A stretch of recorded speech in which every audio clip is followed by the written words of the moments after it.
Je m'appelle Jonathan Lotte, je suis ancien joueur de l'équipe de France sourds et malentendants entre 2011 et 2016 et aussi essentiel à la FSGT au sein de la SSOS de l'APSAM. Merci à la FSGT d'avoir cru en moi.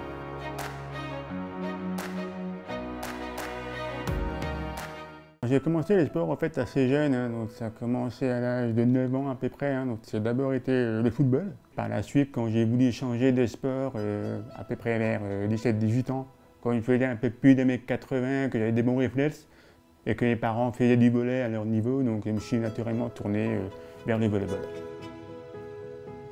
Je suis malentendant de naissance, donc ce qui fait qu'il faut bien articuler devant moi et il faut que je sois en face de la personne. C'est-à-dire que si vous me parlez de l'autre côté de la salle, ça c'est sûr, je ne vais pas vous comprendre. J'ai réussi à concilier la pratique sportive avec mon handicap tout simplement parce que j'ai fait une grande preuve d'adaptabilité. Et ensuite, les autres personnes, notamment la SSOS, m'ont très bien accueilli. Ils ont l'habitude d'encadrer les personnes en situation de handicap. Alors la FSGT, il faut savoir, c'est une fédération qui accueille les personnes telles qu'elles sont.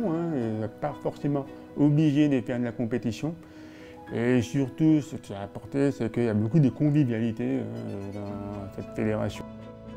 Il y a plusieurs personnes grâce à qui j'ai pu accéder, pu faire ce parcours.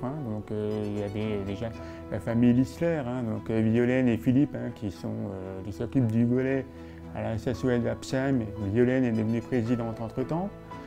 Donc c'est eux qui m'ont accueilli à bras ouverts, que c'était le premier contact que j'avais avec un club affilié avec la FSGT. Donc ce premier contact est assez important parce que si ça passe mal, bien sûr, la personne ne revient pas. Un soir, quand j'ai fait un match de loisirs avec la SSOS de l'APSAM, nous avons joué au gymnase Montaigne qui est à Mulhouse, c'est un gymnase assez connu parce qu'il y a la STT de Mulhouse Pro qui s'entraîne là-bas. Et en même temps, il y avait une équipe de Mulhouse sourde qui s'entraînait. Donc moi, je ne savais pas qu'il y avait une équipe sourde qui faisait du volley, qui justement souhaitait faire un club de volley. Et c'est ainsi que ce soir-là, on s'est rencontrés et ça a mené une grande histoire qui a pris une proportion assez extraordinaire parce qu'à la base, je voulais juste faire du volley, juste pour m'amuser, me dépenser. Et c'est arrivé jusqu'à l'équipe de France de sourds et malentendants. Le championnat du monde, c'était à Sofia en Bulgarie en 2012. Donc l'équipe de France, nous avons fait la 6e place. C'était à l'époque vraiment un très bon résultat parce qu'on sortait de plusieurs années où l'équipe de France n'avait pas été représentée à ce niveau-là chez les sourds et malentendants.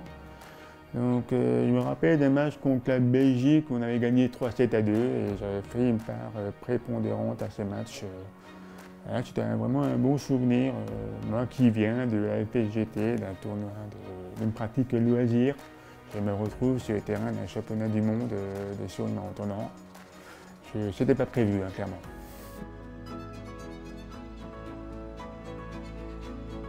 Je continue toujours à la SSOS APSAM, club SSGT, donc malgré le parcours que j'ai eu, j'ai toujours été licencié à la FSGT. J'ai toujours pris le temps de venir passer un bon moment, s'entraîner, faire quelques matchs et surtout rigoler après. À la famille Lissler et à la FSGT, merci d'avoir cru en moi.